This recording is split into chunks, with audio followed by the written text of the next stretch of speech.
결정적인 역할을 결정적이다 이렇게 볼 수 있어요. 자, 그러면은 이 조직 입장에서는 이 조직 구성원인 개인에게 동기를 부여해야 됩니다. 그래서 이제 이 조직 이론에서는 동기부여, 조직과 개인 문제에 있어서는 동기부여라는 게 굉장히 핵심적인 주제가 되는데, 이 동기부여가 뭐냐? 우리 교재에도 있지만 조직 구성원에게 바람직한 행동을 개발 내지 유발하고 그것을 유지하며 일정한 방향으로 유도해가는 과정을 총칭한다. 머레이는 이렇게 얘기했어요. 동기부여란 타인 행동을 유발하고 방향을 주며 통합시키는 내적인 요인이다.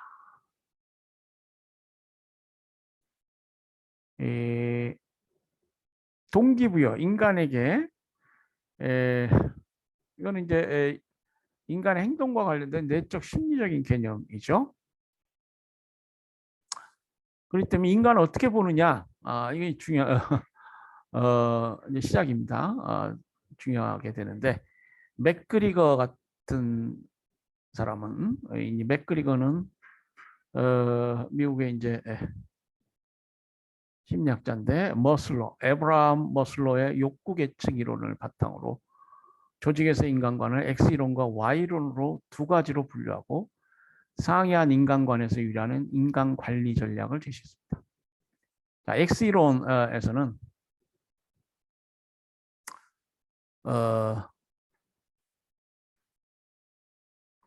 인간이라는 것은 첫째, 일하기를 싫어하고 가능하면 일을 피하고자 한다. 이거 맞나요? 여러분 어떠세요? 본래 일하기를 싫어하고 가능하면 일을 피하고자 한다. 보통 그렇죠. 취미생활하고 놀고 뭐 그런 걸 좋아하죠. 둘째, 그들은 별로 야심이 없고 책임 회피를 좋아하며 명령에 따라서만 움직이고 안전을 원하고 변화에 저항적이다. 인간의 본성을 이렇게 보고 있어요. 우리 동양에서는 맹자와 순장가요, 성선설, 성악설, 인간의 본성에 관해서 인간은 본래적으로 선한 존재다, 본래적으로 악한 존재다, 뭐 그런 얘기가 있죠. 자, X이론에선 대다수 사람들은 조직 문제를 해결할 만한 창의성이 없다.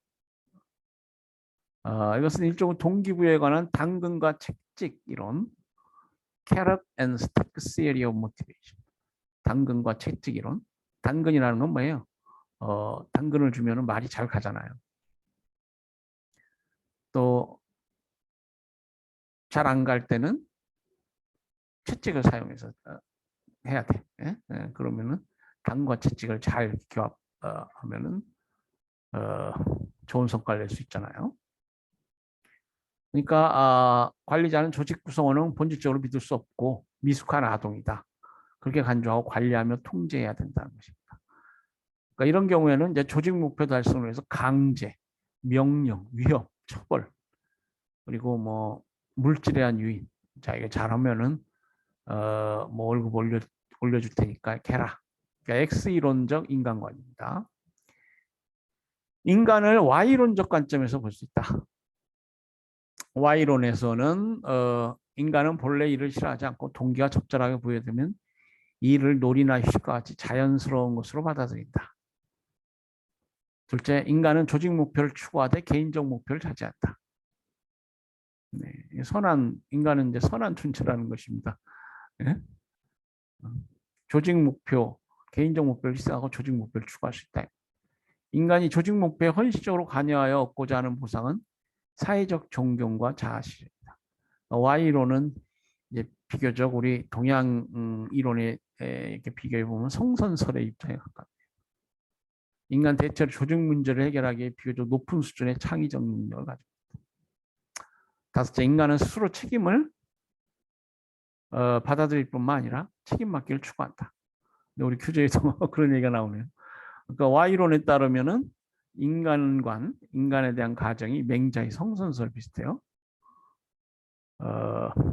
또 로크의 합리적 인간관, 이성적 존재로 파악하는, 그리고 머슬로우는 욕구 단계론을 얘기한 사람이죠. 사회적 존경과 자아 실현, 욕구 단계에 있는 인간 상을 얘기했어요. 이 Y로는 그런 관점에서 이해할 수 있겠습니다. 그래서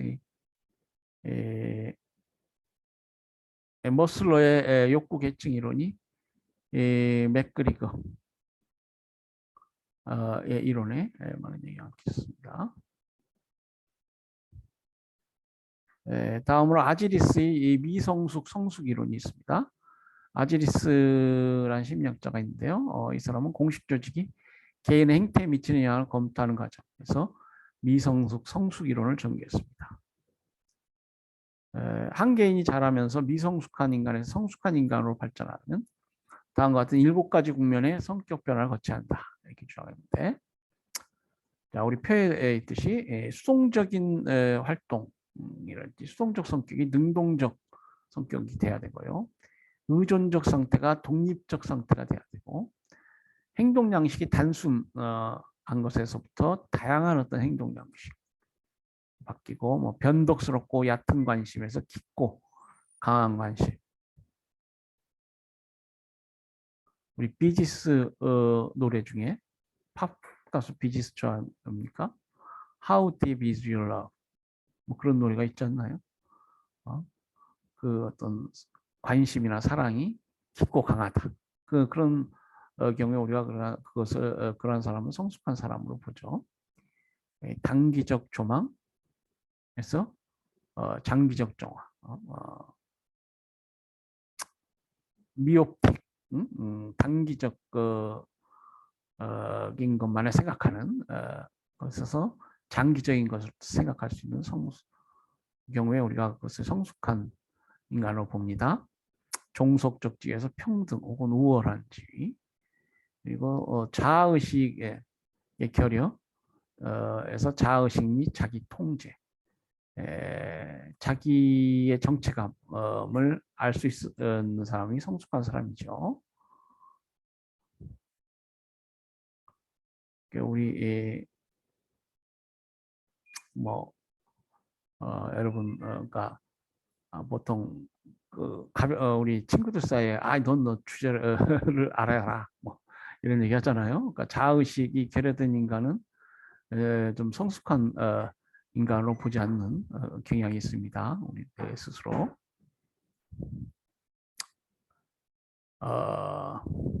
아지리스라는 사람은 이러한 7가지 변화를 열거하고 건전한 인간의 퍼스널리티는 당연히 성숙 상태에 도달하고 거기에 머물러 있는 것이라고 설명하고 있습니다.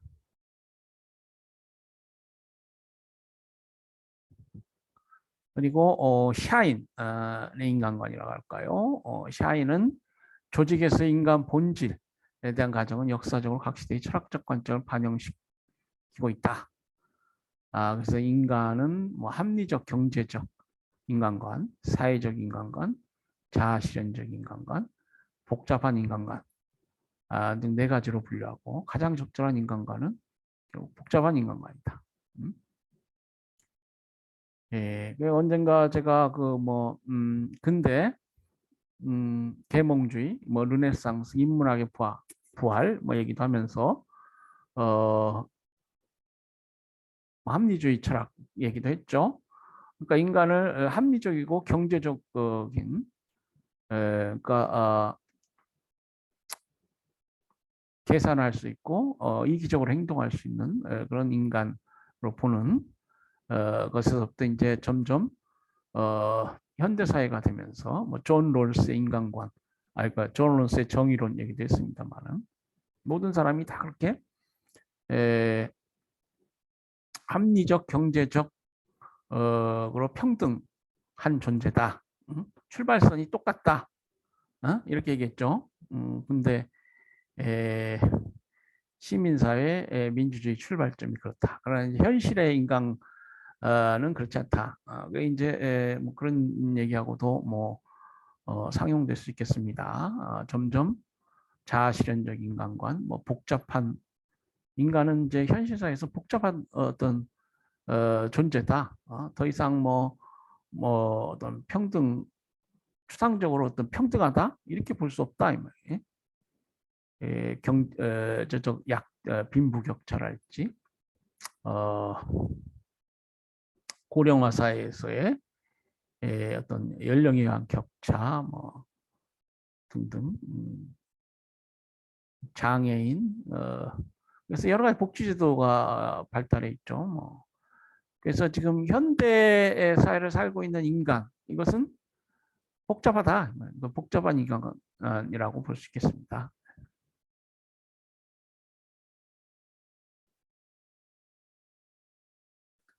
그래서 이 합리적 경제적 인간관을 조직 이론에 이렇게 접목시켜 보면은 조직성 인간이란 주로 경제적 요인에 동기가 부여된다. 성과급 아까 과학적 관리법 얘기했습니다만 경제적 요인은 조직의 통제에 있으므로 조직 속의 인간은 근본적으로 조직에 조작되고 통제되며 동기화되는 수동적 존재다. 감정이란 비합리적인 것이기 때문에 인간은 합리적 계산에 입각한 이익의 추구를 방해하는 것이다. 그래서 이제 인간관계론하고는 조금 배치되는 면이 있네요. 사회적 인간과는 이제 메이오 얘기도 나옵니다만은 인간관계론하고 어떤 접목될 수 있겠습니다. 사회적 관계망의 형성, 그러한 방식의 욕구를 실현하고 동기하는 것이 인간이다. 인간은 사회적 존재다라는 것이죠. 그래서 사회적인 욕구는 인간 행동의 가장 기본적인 동기이고 대인관계는 자아상의 의미를 부여하는 중요한 창조자이다. 산업혁명이 초래한 기계화의 결과 근로는 그 자체가 가지고 있던 여러 고유한 의미를 상실했다. 인간을 그렇게 보는 것입니다. 그러니까 기계화로 인해서 사람이 하나의 그 기계의 부분품이 된다는 거예요. 찰리 채플린 주연의 영화, 그 무성 영화, 한참 그 영화가 초창기에 그 발달하는 시대에 코스염을 달고 지팡이를 짚고 우스꽝스러운 모습으로 큰 어떤 기계화된 자본주의 사회에서 어떤 부분품으로 전락한 노동자를 묘사한 그런 영화가 있죠. 그러니까 이 자신의 근로가 자신의 소비하고 연결이 안 되는 거야. 그 근로의 어떤 고유한 의미를 상실함으로 인해서 여러 가지 인간 소외 현상이 발생한다. 그 사회적 인간관에서는 말씀드린 대로 뭐 경제적 유인 시스템이나 또 뭐 통제보다는 동료 집단의 사회적인 노력, 비공식적 자발적 조직의 역할을 중시한다는 것입니다. 자아실현적 인간관 있습니다. 자아실현적 인간은 조직 속의 인간이란 자기를 실현한 존재로 파악하는 것이다. 그러니까 인간이라는 건 조직 생활을 하면서 끊임없이 자기를 확장하며 강조해가는 주체로 봅니다. 내가 과장이 되면 또 국장이 되고 싶고 경기도지사가 되면 또 대통령이 되고 싶고 뭐 그러잖아요. 각계에는 다른 개인들과 더불어 사회를 구성하며 그들과 상호작용한 가운데서 자아를 실현하게 된다. 자, 복잡한 인간관, 합리적 경제적 인간, 사회적 인간, 자아실현적 인간 이거는 어떻게 보면 과도하게 단순화하거나 일반화해서 특정한 상황에 맞지 않는다. 현실의 인간은 복잡하다. 인간의 욕구는 연령, 발달 단계, 역할의 변화, 대인관계에 따라 달라진다. 인간의 욕구와 동기는 끊임없이 상호작용을 벌이면서 여러 가지 목표 및 행동 유혹을 발생시킨다. 조직 구성원의 동기나 목표는 그 조직에 들어올 때 지니고 들어오는 것 외에 조직에서 쌓은 경험과 학습의 연속적인 상호작용의 결과로서 나타나는 것이다. 복잡하다는 것입니다. 그런데 딱 출발점이 그래서 평등하게 나는 합리적이고 경제적이고 계산할 수 있는 조치다. 실제로 발전할 수도 있고 또 장애인이 있을 수 있고 뭐 그렇다는 것입니다. 조직에서 쌓은 경험과 학습의 연속적인 상호작용의 결과 새로운 인간이 될 수가 있어요. 그러니까 복잡한 인간, 어떻게 보면 현실에 보다 가까운 발전된 인간이라고 할 수 있겠죠. 넷째, 인간은 자기가 속하는 조직의 특성 및 풍토에 따라 서로 다른 욕구를 보여주는 것입니다. 현대 사회를 구성하는 인간, 현대 또 조직을 구성하는 인간, 이게 다양하다는 것입니다. 복잡하다. 조직 구성원은 자신의 동기, 능력 및 직무의 성질에 따라 여러 가지 관리 전략에 반응할 수 있다. 딱 어떤 인간관을 고정해서 어떤 인간관에 따라서 관리 전략을 피워서는 안 됩니다. 예? 여러 가지 알아봐야죠.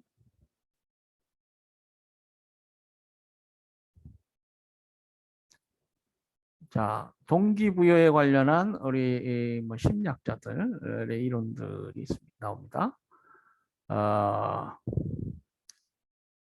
에브라함 머슬로, 이 사람은 뭐 뒤에도 보겠습니다만은 위스콘신 대학에서 심리학을 공부하고 뉴욕 시립대학 학부과정, 위스콘신 대학에서 심리학 박사과정 수료한 저명한 심리학자입니다. 이 사람이 이론이 이제 욕구 계층 이론인데, 이 사람은 이제 콜롬비아 대학에서 교수 생활하고 이 머슬로는 인간 욕구를 5개 모형으로 나눴어요. 생리적 욕구, physiological needs가 있는데, 이 physiological needs는 인간 욕구 체계 최하위에 있고 삶을 영위하는데 가장 필수적인 욕구, 식욕, 수면욕, 성욕 등이 여기에 해당이 됩니다. 그리고 안전 욕구가 있습니다. 안전 욕구는 육체적 위험으로부터의 보호, 경제적 안정, 질서 있고 예측 가능한 환경의 선호를 포함하는 일종의 자기 보존 욕구. 그리고 사회적 욕구는 애정적 욕구라고도 하는데, 인간이 일종의 사회적 동물로서 여러 집단에 소속하고 싶어하고 그러한 집단으로 받아들여지기를 원하는 욕구다. 다음 단계 욕구가 종교 욕구입니다. esteem needs. 종교 욕구는 긍지, 자존심에 대한 욕구와 지위, 명예 등에 대한 여러 가지 욕구가 여기에 해당되고, 다른 사람의 존경을 받고자 하는 욕구도 포함됩니다. 존경 욕구 충족은 사람에게 자신감을 주고 이 세상이 자기를 필요로 하며 자기가 강하고 유능한 사람이라는 느낌을 갖게 한다. 욕구의 최고 단계가 이제 자아 실현 욕구, self-actualization needs라고 했어요. 그러니까 인간은 궁극적으로 자아를 실현하고자 하는 욕구가 있다. 자기의 잠재적 인형을 최대한으로 실현하는 욕구. 그 구체적인 형태는 지극히 다양하며 사람에 따라 다를 수 있다. 이렇게겠어요.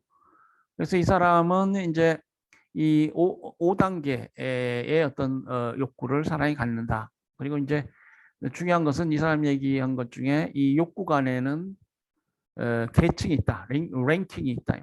랭킹이 있어가지고 하위 욕구, 자아 실현 욕구가 최고 단계 욕구고요. 하위 욕구가 충족되지 않으면 그 다음 단계의 욕구로 나아가지 않는다. 사람. 그런 주장을 했습니다. 근데 이제 그러한 주장에 대해서는 이제 나중에 다른 심리학자들에 의해서 뭐 비판을 받기도 하고요. 뭐 그렇습니다.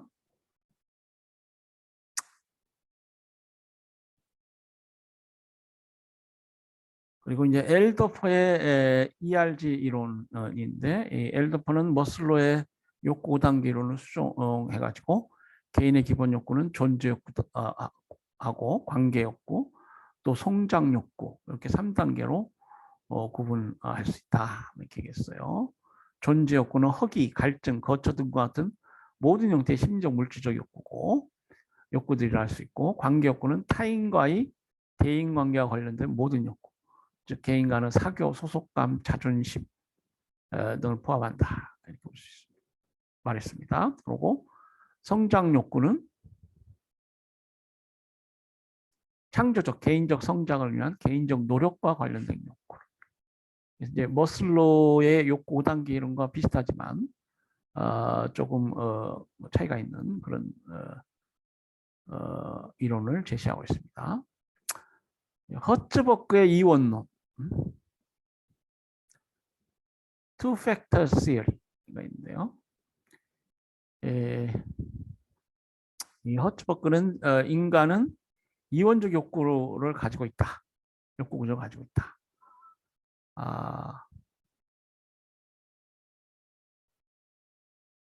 그래서 모티베이터 하이진 시어리. 이 사람은 이제 피츠버그 대학에서 공부를 한 심리학자인데, 모티베이터 동기부여,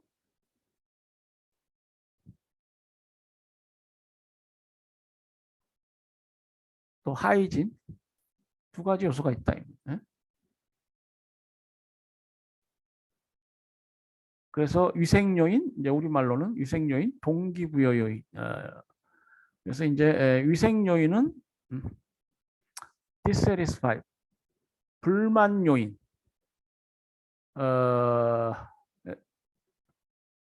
네, 이제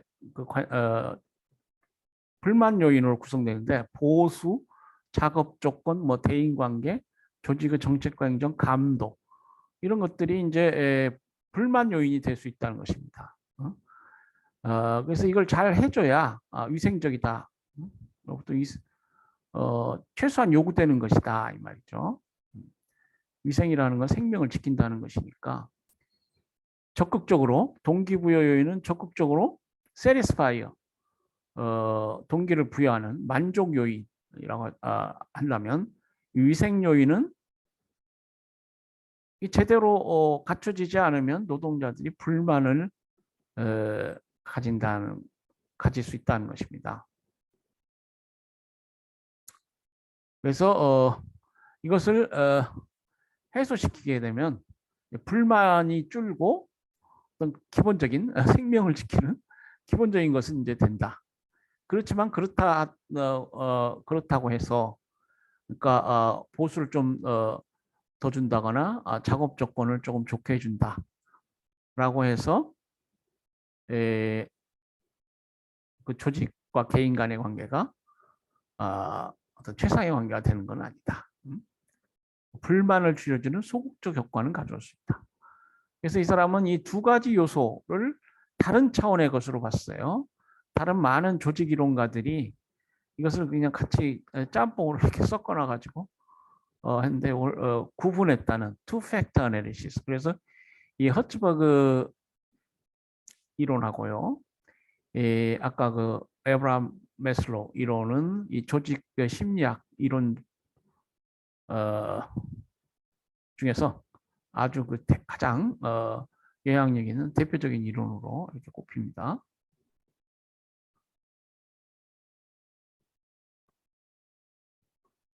그러니까 이 허츠버그는 만족 요인이 있어야 된다. 그 만족 요인이라는 건 뭐냐? 직무상의 성취, 직무 성취에 대한 인정, 보람 있는 직무, 책임, 성장 또는 발전 등을 얘기한다. 이런 것들을 진작시키는 것은 인간의 자아실현 욕구에 자극을 주고 적극적인 만족을 가져다 준다는 것이 이렇게 주장합니다.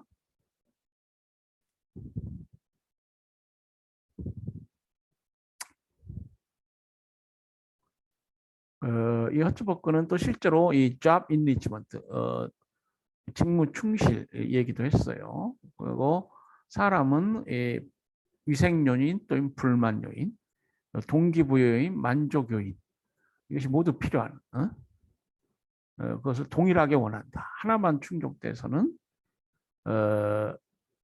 조직과 개인 간의 관계에서 뭐 생산성이 최대로 발휘되고 가장 원만한 개인도 만족하는 그러한 가장 원만한 그리고 바람직한 어떤 조직과 개인 간의 관계를 이룰 수 없다.